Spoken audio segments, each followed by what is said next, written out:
You're listening to the Results Driven Organizations podcast with Dr. Tanya Lowe, a podcast of curated conversations with C-suite leaders and those who support organizational growth and development. Get ready for inspiring interviews, educational lessons, and thought-provoking discussions that will challenge you to execute something new and innovative that will drive results in your organization. And now, here's Dr. Tanya Lowe. Hello, you're listening to the Results Driven Organizations podcast with Dr. Tanya Lowe. Using my results driven philosophy of strategy, leadership, teams, and customer experiences, I help organizations develop their best kept secret, their human capital. Our guest today is Bernita Dillard, Director, Head of Inclusion, Sourcing, Partnerships, and Engagement at Expedia Group. She is a dynamic force in talent acquisition. She has a keen focus on leveraging innovative data analytics. I love data, talking about the data.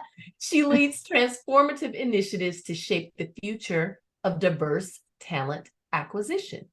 Over her decade-plus-long career, Bernita has been a catalyst for change, revolutionizing hiring and talent management programs to create inclusive work environments. Her commitment extends beyond the professional realm. It's a personal mission for her to ensure equal access to career opportunities for underrepresented minorities. Bernita's impact is evident in her strategic partnerships between corporations, government agencies, and community organizations, expanding talent pipelines and improving retention rates. Her track record of success includes remarkable achievements at tech giants like Google, DoorDash, and Meta, formerly known as Facebook, where she achieved a 700% increase in hiring underrepresented talent through a data-driven local talent acquisition program. Bernita continues to drive change as a thought leader, setting new standards for diverse representation and retention rates across various functions and levels in the talent acquisition landscape. Bernita, welcome to RDO. Hello. Thank you for the warm welcome and that fabulous introduction. Oh, you are so welcome, and we're so excited to have you here. I'm excited to share you with the RDO community. I love the work that you're doing, and so let's jump on in. Yes, let's. We're talking about acquisition, talent acquisition, and every time I talk to my clients, they always, it's a struggle. It's a struggle. It's a challenge. People, I don't know where to find people.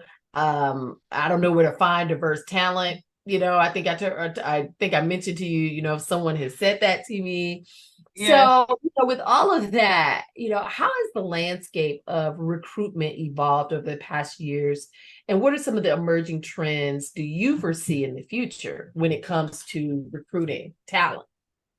Absolutely. I always find that to be an interesting statement because it sounds to me like they're not doing the research.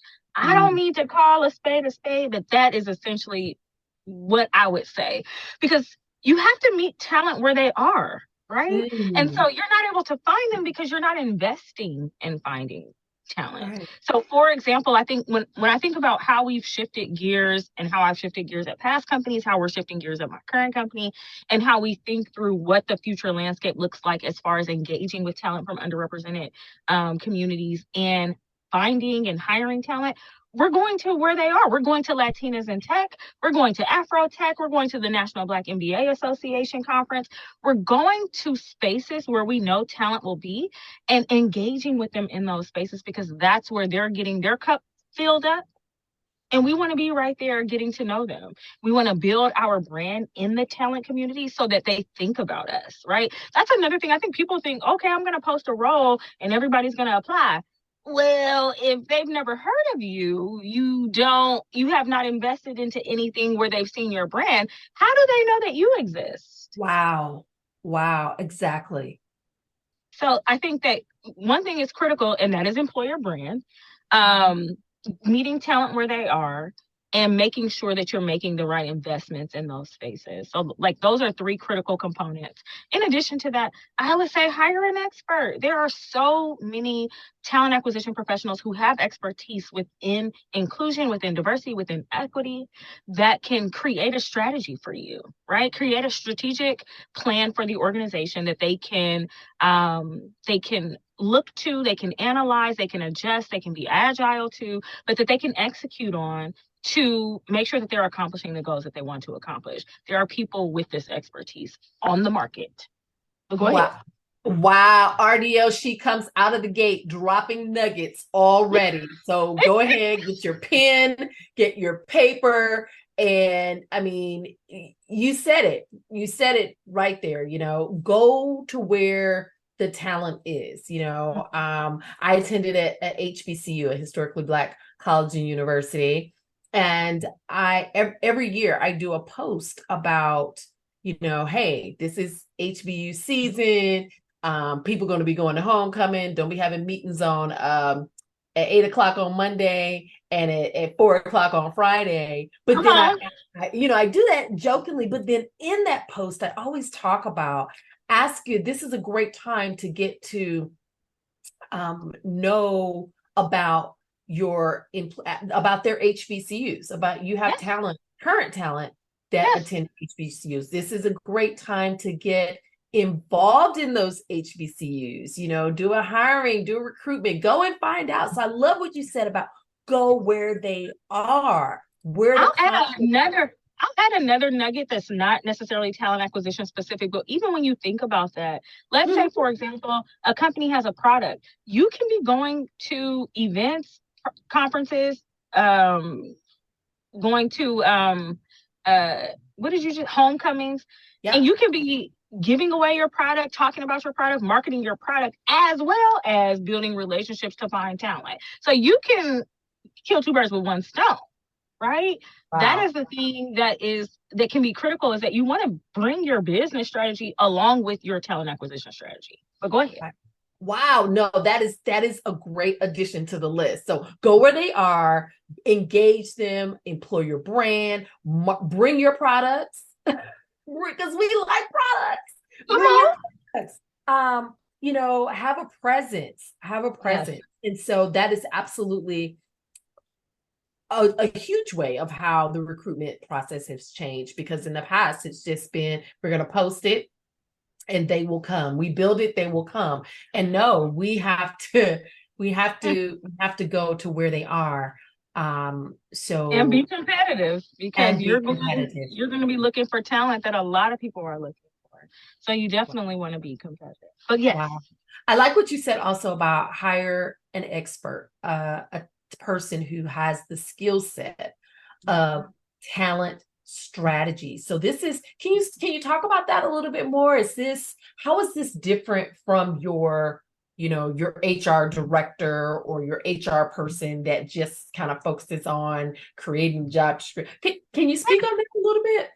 Absolutely. So when you think about people, right, people at or HR within a company, you're thinking about the full employee life cycle, right? From finding and attracting talent to talent coming into the organization, onboarding, to people executing in their job, to analyzing their performance, and then them may being able to exit the organization, right? So like that is the full life cycle of an employee. When you think about talent acquisition, that's really the first part of the employee life cycle. So that's finding the talent, attracting the talent, finding the talent, attracting the talent, getting them interested in the company, going through an interview process, onboarding them into the organization. When you think about HR, the typical HR role is going to manage them while they're there, right? So ensuring that there's pay, especially if they're focused on diversity, ensuring that there's pay equity, ensuring that when you're doing reorgs, that those things are equitable. When you're looking at performance review, analyzing if there's bias in that process, all of those things. So that's what like a business partner would be looking for and how they would drive, versus a talent acquisition professional, someone who's focused in diversity, is going to be looking at where talent is, what is needed for the organization? Where do we go to market to find? What is our interview process look like? Is it equitable? Is it fair? Is it asking the right questions? When we get people through our process, when we think about that funnel, right? So when you think about talent acquisition, you're actually looking at a funnel: top of funnel, mid funnel, bottom of funnel. At the top of funnel, again, that's going to be a lot of people. And then as you go further down the funnel, it's going to be less and less. Analyzing, where do people fall off in our process? Understanding, is there a bias in our process? Understanding, do some people fall off here and some people fall off there? Understanding that if we ask these questions, but then 6 months later, all those folks left, is that actually the right question? Or if we ask this question, but then the persons are not performing well, was that the right question? So like really kind of looking at that. And so back to your question, as far as like the difference between someone who's focused on HR and someone who's focused on TA, it really is looking at that finding. When we think about the full employee lifecycle, find, grow, keep, the TA person is looking for find. Our business partner people are looking how to grow them and how to keep them. Wow. And essentially when they exit, why did they exit? Yes, I think that's really important. I think that's so important, Bernita, on when we talk about culture, because we oftentimes will say it takes more time to hire a new person, but can we find out why they're leaving and what were their issues that caused them to leave prior to leaving, and then can we fix them? Can we look at what our employees are saying? Honestly, take them into consideration. Look at, what we need to make some changes here. We don't have a warm environment. Our mission doesn't really match our culture. And so I could go on all day about that. But I want to circle back because I read in your bio how you use data-driven tactics. I love data. You just mentioned using data in the find, grow, keep model. So my next question is about data. Data analytics, while powerful, can sometimes reflect or perpetuate biases present in historical data. How do you and your team navigate potential biases in data analytics to ensure fair and equitable sourcing of diverse talent? I don't know if we are looking at data analytics to source talent. So we don't use it in that capacity, right? So for me and for my team, when we're looking at data, we're looking at that funnel. We're looking at that hiring funnel, and we're looking at our general population versus talent who comes from underrepresented identities, and analyzing, again, what is the pass-through rate? Where are people falling off in our process? That gives us information to know if we should be looking at any part of our process that may have bias. Right? Okay. That tells me when we're looking at that data, if there's tools or programs or initiatives that we need to create in order to fill a gap, right? So for example, at one of my previous companies, we noticed that people from underrepresented communities were falling out of our process at the top. So they were interviewed with the hiring manager, and then they wouldn't get to the loop process. So what we did was we created a program where we prepped our candidates. So every 2 weeks, we would have someone from the business hold a 1 hour, and it wouldn't even last the full hour, but maybe 45 minutes to an hour, but essentially hold a workshop telling people what the process was, walking them through what the interview process was, what they should be able to expect, what are some of the things that we're asking, because someone may be a product manager in the financial industry, so maybe they work for Bank of America or Wells Fargo. That will look very different if you're coming to work at Google or Twitch or somewhere else. And even within that, it may look different if you're going to work at eBay. So really understanding fundamentally, what do we mean when we say pizza? Right? What do we mean when we say product? What do we mean when we say the sky is blue? Like really giving them a clear understanding of what we mean when we say certain things, so that when they come into our process and we're asking them questions, they actually understand what we're talking about. When we did that, we see a significant shift. Now, mind you, we opened it up to everyone. Anyone could come, but where we saw the impact was actually from people from underrepresented identities. If we didn't have data to actually analyze our funnel and see where people were falling off, we wouldn't know where we need to fix, what's going on or how to navigate that space. So we don't use data in a way like, hey, this is happening, so we're going to source differently, or that's happening, so we're going to go to market differently. We use our own data essentially and to tell us what's going on in our hiring process, in our hiring funnel. Now, we do look at market intelligence, right? And that's a separate subset of data, but it's not something that I can control or that I'm feeding anything into. It is, I'm looking at market intelligence to tell me, like, if I'm looking for engineers, what part of our country can I go to that's going to have a significant amount of engineers? Should I activate there? Should I host an event there? Should I go, partner with a local organization that may have access to talent that I want to work with? So, like, really understanding that. I use data to know, hey, as we're looking at 2024, we're going to be hiring more product managers than engineers, or we're going to be hiring more marketers than this, or more sales folks. And where are the hubs that we want those folks to work? So that, again, as I build out my strategic sourcing plan, I can go to market, I can start to build relationships, or I can tap historical relationships that I already have in those areas to find the talent that I want, right?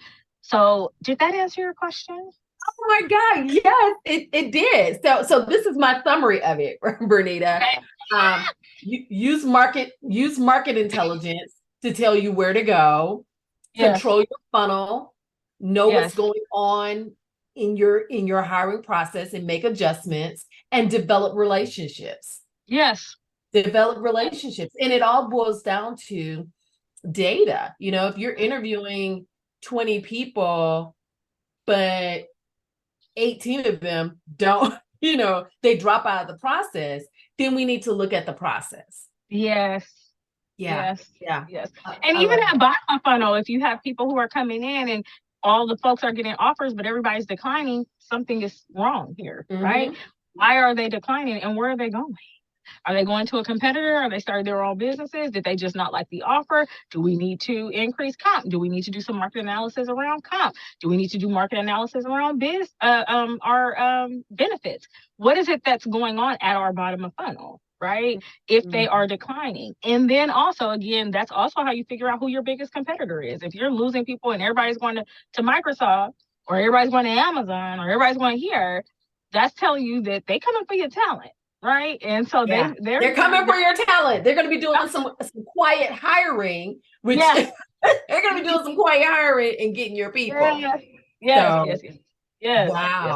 Wow. So how do you approach creating a company culture that promotes employee engagement, satisfaction, and long-term commitment? I mean, I know you shared with me during this process, there's the find, grow, keep. Can you speak to that a little bit? Because now you've dealt with your funnel, you've done your market intelligence, you found your person. How do you keep them? Now, that's a great question. Now, I have some perspective here, but that's not my expertise. That's that business partner's expertise on the keeping, right? But what I will say in that regard is when I think about the role of growing and keeping talent, there's a couple components there. One, I really believe in the value of employee resource groups. That was probably one of the most powerful tools and tactics that we had in creating a culture and an environment where people felt like they could thrive, where they felt like they could be their authentic self. One of the things that people tell me, they tell me this all the time, is that they truly admire that no matter what room I walk in, I am authentically Bernita. And if I can't be authentically Bernita, then that's not the room I'm ever going to be in. Right. And I attribute that to working in spaces like Google and Facebook, where you have a voice, no matter what level within the organization, no matter what it is that you do. And those voices have bullhorns, honey. They have bullhorns. People are listening to you, especially when you are active and a part of an employee resource group. I also feel like employee resource groups, when they have the right strategy and they have the right structure, they're always focused on the group that they're serving. So, for example, one of the companies that I used to work for, our strategy around employee resource groups were the 4 C's. So we had company, where we would try out different things and tools different marketing ads for our company, give them feedback on things and let them know how it would resonate within our communities and what we thought about certain things. Making sure that the skin tones look right, that the hair hair matched our demographics, and that we felt comfortable and we felt excited about those things. So really being able to give feedback on how what's going on with our products, right? Mm-hmm. Which is critically important. You want that to be tied in, and you want to be able to utilize people who are experts in their spaces, right? So that's one. Culture is so important for people to feel valued at their organization when you're celebrating things that are important to them, that's important to their particular communities, right? And then community. How are you actually engaging with the external community? Where are your philanthropy dollars going? Where does volunteer hours going? How are you showing up and being a good steward within our society? And then lastly, career. So really thinking about the career of the individual. And one of the things that we used to do, we would have different people come in and do workshops. There's a lot of people that come into corporations and don't understand what a performance appraisal is and how to effectively do that. So making sure that they have the tools that they need in order to be successful during our performance review time, so that they can successfully do a self-appraisal and peer appraisals and leadership appraisals, right? So making sure that they have those tools, making sure that they understand how to get to the next level if that's something that's important to them, but also that it's okay to maintain and be well at the level that you're at, right? So like bringing in people that are coaches, maybe someone has a hard issue with boundaries within the workplace, but making sure that they have access to those things, right? And so all those things can come through your employee resource group. Now, again, that's like engagement more so than business partners. But also if you have business partners within your organization and performance reviews, pay scale, all these things are equitable, people feel really good about working there. When you look at promotions, making sure that those things are equitable. When you think about how you're going to market, when you're restructuring, who's moving into a leadership role, who's not, making sure that those things are equitable. Those things resonate with people within their organization. And if they're constantly feeling left out, they're going to be out the door. But if they're always feeling included, that's how you're going to retain them, right? So now you have your employee resource group, or you have a space where people feel seen, they feel heard, they feel valued. And then you also have the people in the business partner space ensuring that those voices are amplified, that things are equitable. That's how you keep people. That's how you keep talent. I love it. I love it. Company, culture, community, and career. The 4 C's people. And those ERG groups. I think ERGs, if they are structured correctly. Yes. And have a strategic approach. Yes. Yes. And those of you who are listening, go back and listen to episode, I think it's 43, where we talked to Maceo Owens about ERGs. If you've been living under a rock, you don't know what it is. Right. And get your ERGs in place. So you mentioned, sometimes your talent, they may need some additional supports. And, keeping in mind that we are a professional development firm, does mentorship and professional development play a role in retaining talent? How 1,000%. Yeah. Oh, 1,000%. Some of the companies that I feel like have been the most successful, they always have a mentorship program. And that could be getting, people from mid-management to senior management, right? It can be having a cohort where you have effective and strategic mentorship. So you can have senior leaders have a group of folks for 3 months at a time. They're meeting once a week and they have a specific goal in mind, right? You can do cohort models where you're bringing in different speakers from all across the company or even outside the company, speaking to groups in their ways of how they've been able to move up the ladder, how they've been able to build certain things, whatever it is. But those programs that are created internally to help people move around. Again, sometimes it's lateral. Sometimes maybe you work in talent acquisition, but you really want to work in marketing. Sometimes you work in marketing, but you really want to work in product. Sometimes you work in product and you really want to move into sales and you don't know where to start or what to do and how to do it. But having formal mentorship programs, having apprenticeship style programs, those things mean a lot to people because it gives them choice. And it also opens the door to building relationships, Yes. building Yes. relationships, which I'm seeing going into a lot of companies. Some of the different, there are 5 generations in the workplace right now, and some of the newer generations coming into the workplace, they struggle with building those relationships. And so I think it's two-sided. I believe that the organization has to do its part, but also as the employee, I have to do my part. And if I don't know what my part is, or if I've not been trained on how to build relationships, right? That's where that professional development piece comes in. Or maybe I'm a little rough around the edges. I'm smart, but I'm rough around the edges. Maybe coaching, right? In order to be retained. Yeah. Bernita, from your perspective, what are some of the critical challenges when it comes to recruitment strategies? And when I say that, I want you to think about, we've talked about a lot today. We've talked about a lot of strategy, a lot of thought leadership type of things.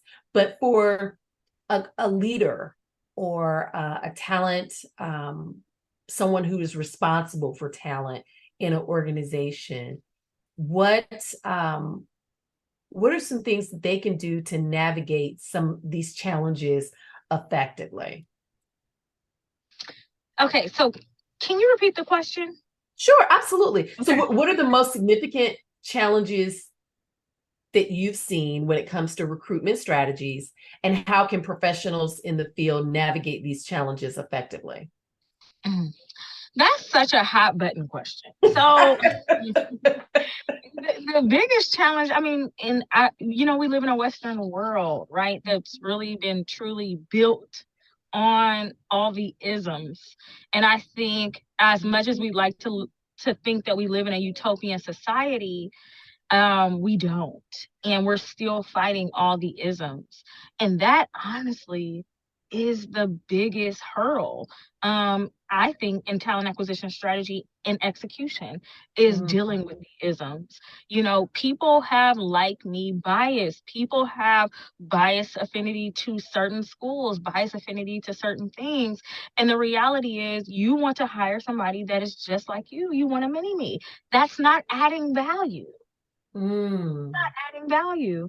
And it's going through educating folks. This is the way that strategy comes in to help aid there, is really educating people around unconscious bias and the purpose and the benefit of having people who add value and considering value adds and not culture fits.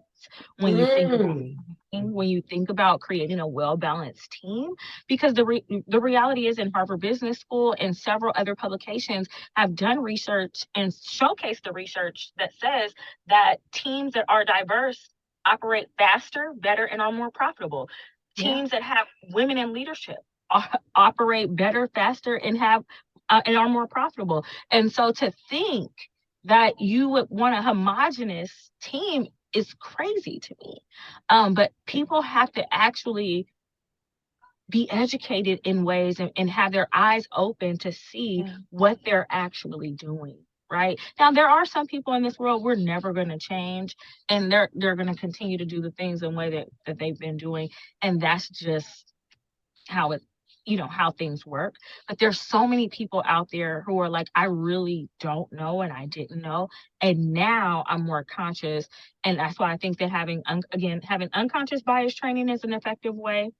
Having a be the ally training, just training in general around educating people around bias and understanding how those things show up in our talent acquisition process. In addition to that, you do have to hold people accountable. When we think about the fact that we are in a corporations, things that are important are our bottom line, right? And understanding and tying things and tying goals to results of the work that you are expecting for people to do. Right. That is also effective strategy as well. And then finally, you want to make sure that leadership is bought in, right? So making sure that things in information, goals, all these things are coming from the leaders within the organization, and making sure that the leaders in the organization are holding folks accountable. It starts with leadership. It starts with leadership. So I some of the things that I wrote down: value add versus culture fit. And when you have that mindset, it helps you to get outside of the check the box mentality. The unconscious bias training, the be the ally training, when budgets are cut, training is the first to go. And it's almost like we lose our ability to grow, right? And so putting those things in place, being curious. I love, being curious, how do we have difficult conversations within an organization? All of these things are critical to what's coming down the pipe, in addition to fighting all the isms, because those isms are still there. Yes. Still 1,000%. 1,000%. Bernita, what are you reading that we should be reading? So one, I'm always reading. That is my thing. I am literally usually always reading a couple books at a time. So something that is in romance, because I love to just escape what's going on in the world, and it's, be fun. But there's two business books that I think have really helped shape me and grow me. And so I always recommend them to people. One is Start With Why by Simon Sinek. So I love that book because honestly, I feel like that helped me land my first role in tech. Really being able to articulate your pitch, and that pitch can be in anything, in any place, whether that's selling yourself, whether that's selling a product, whether that's selling a role, right? Starting with why helps to really gain a person's attention and be able to walk them through the story and the journey in which you want them to understand. So I love that book. It was very beneficial to me, and I try to read it once a year. So great book. In addition to that, I like Shonda Rhimes' Year of Yes. I think that book, and mind you, these books have nothing to do with like talent acquisition, right? They have more so to do with you as a person, and showing up as your best self professionally and really in any environment. But I like Shonda Rhimes' Year of Yes, because it helps you to understand that having it all does not mean that you are always on 10 and you have to burn yourself out to get things done. It really is around this idea that being okay with the fact that like you can be succeeding in one area of your life and failing in another area of your life, and feeling free to do that, right? Feeling free to understand that. Like, this is a woman who is extremely successful, single mom, has 3 kids. I think it's 3 kids, but understanding she's like, I might be going to my daughter's recital one day, but I might be missing my, one of my actors' last performance in a scene. Right. Or I may be going to accept an award, but I might be missing, my son's soccer game. So like and I think she has 3 girls, but like understanding that there is balance in life and that it is okay to not excel in every single area. Matter of fact, it's probably not even realistic or possible. And so reading that book felt very freeing for me. And so I really, really, really love that book. So those are my 2 business reads. I love both of those books, Bernita. I love both of those books. And what I love about Shonda Rhimes' book is for some people, they need to say yes to some things in order to grow and create experiences, instead of, no, I don't do that, or no, I didn't do that where I came from. There's some things that in order to get to our next, we have to say no, we have to say yes to. And in saying yes to those things, we might have to say no to some other things. So I love that book. I think that is a great book for people to read. So thank you for sharing those. Of I course. hope you enjoyed this episode. We've been chatting with Bernita Dillard, Director, Head of Inclusion, Sourcing, Partnerships, and Engagement at Expedia Group. Visit the show notes page to see how to connect with Bernita. And while you're there, grab a copy of Results Driven Organizations, the 4 Keys to a High Performance Workplace. You can use the link in the show notes and grab our special gift to you for being a valued listener. Until next time. We hope you enjoyed this episode of Results Driven Organizations podcast with Dr. Tanya Lowe. Be sure to review the show notes for the resources mentioned, and don't forget to grab your free gift available at freegiftfromtanya.com. Until next time.